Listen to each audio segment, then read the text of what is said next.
Une algue brune qui envahit les plages, fait fuir aussi les touristes. Nous allons en Guadeloupe ce soir pour nous arrêter sur le phénomène des sargasses. C'est l'enquête du journal de 18h, Sébastien. Bonsoir Mathieu Bock. Oui, bonsoir à tous. On vous retrouve en direct de Pointe-à-Pitre où le Premier ministre fait le déplacement demain. Édouard Philippe qui va participer à une conférence internationale qui réunit une dizaine de pays. C'est une guerre qui est menée contre ces sargasses pour l'environnement évidemment, mais aussi pour l'économie des Antilles, car ces algues sont en train de tuer des commerces. Oui, c'est le cas de Roméo, un jeune homme qui a repris le restaurant de ses parents. L'établissement tout en bois est posé sur une plage qui jadis était paradisiaque. Aujourd'hui, elle est toujours souillée par ces algues en décomposition qui dégagent une odeur insupportable d'œufs pourris.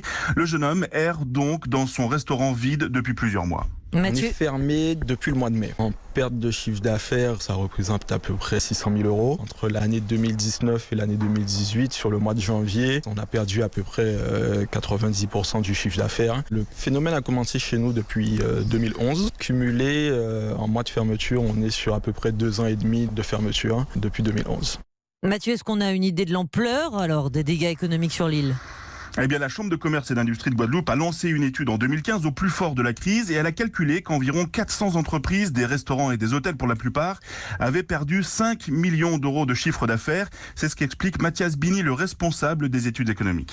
En moyenne, la perte tournait autour de 60 000 euros pour les établissements hôteliers, autour de 10 000 euros pour les établissements, notamment les marins-pêcheurs. Je puis vous dire par exemple, les marins-pêcheurs, eh bien, ils ont eu 20 jours de sortie en mer perdus parce qu'ils étaient en incapacité de sortir leur embarcation.